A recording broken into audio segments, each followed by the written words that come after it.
हमारी दुनिया को बने लगभग 4.5 बिलियन साल हुए हैं और हमारे सोलर सिस्टम में हमारे अलावा 7 और भी प्लैनेट्स हैं। लेकिन ज़िंदगी की तख्लीक सिर्फ प्लैनेट अर्थ पे हुई। हमारी दुनिया का 71% हिस्सा पानी और 29% हिस्सा ज़मीन है। इस दुनिया की कुदरत ये है कि यहाँ ज़िंदगी ज़मीन तक ही महदूद नहीं है, बल्कि बहुत सारे स्पीशीज़ पानी के अंदर रहती हैं। और इन्हीं स्पीशीज़ को डिस्कवर करने और समुंदर के छुपे राजों को जानने के लिए बहुत सारे रिसर्चर्स सालों से इन चीज़ों पर रिसर्च करते आ रहे हैं।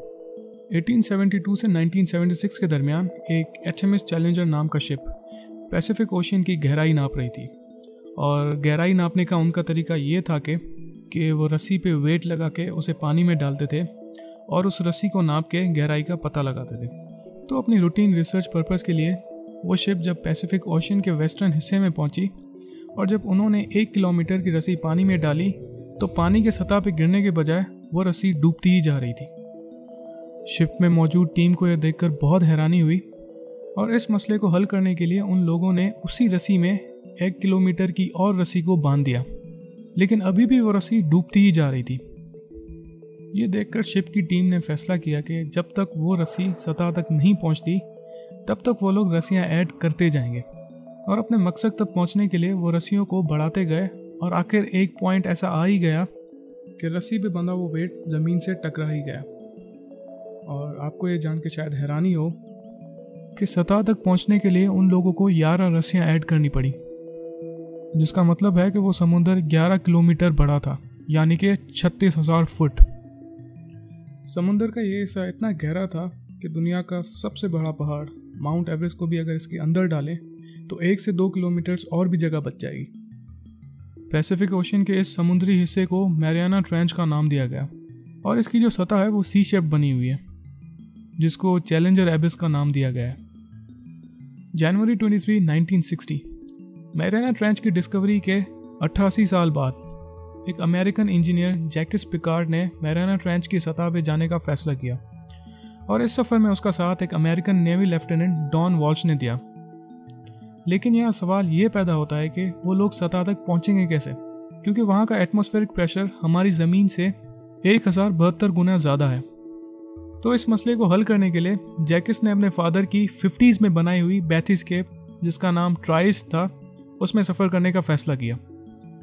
क्योंकि ट्राइस काफ़ी मजबूत और इनोवेटिव शिप था, तो जैकिस पिकार्ड और डॉन वॉश ने अपने सफ़र की शुरुआत काफ़ी अच्छे से की और धीरे धीरे वो समुंदर की गहराई में जाते ही गए और सब कुछ काफ़ी सही लग रहा था और दोनों लगभग मैरियाना ट्रेंच की सतह पे पहुंचने ही वाले थे कि तभी उन्हें कुछ शॉकवेव महसूस हुई।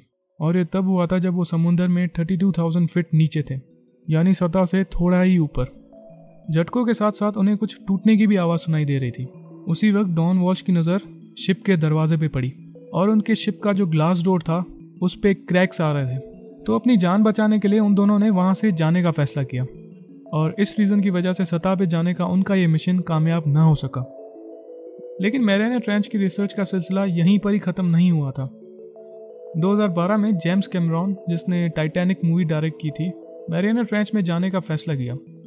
उनका सफ़र एक highly advanced bathyscaphe deep sea Challenger में किया गया। ये शिप इतनी एडवांस थी कि इसमें रोबोटिक आर्म्स लगे हुए थे ताकि रिसर्च पर्पसेस के लिए वो पानी से कुछ चीज़ें उठा सकें।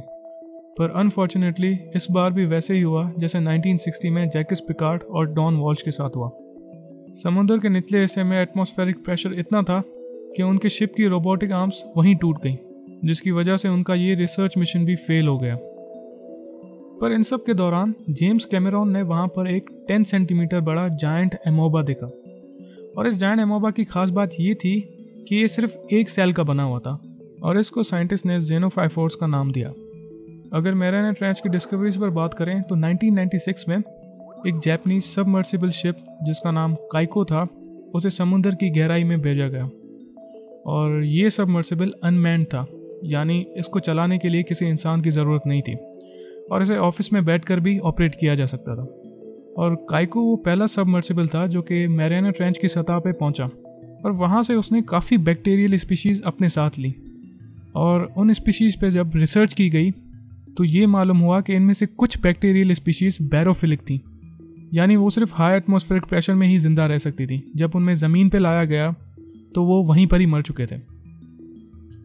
मैरियाना ट्रेंच की डिस्कवरी साइंटिस्ट के लिए काफ़ी हैरानकुन साबित हुई और रिसर्चर्स ने इस बात का अंदाज़ा भी लगाया कि हमारी दुनिया में न जाने और कितनी चीज़ें ऐसी हैं जो कि अभी डिस्कवर होना बाकी हैं।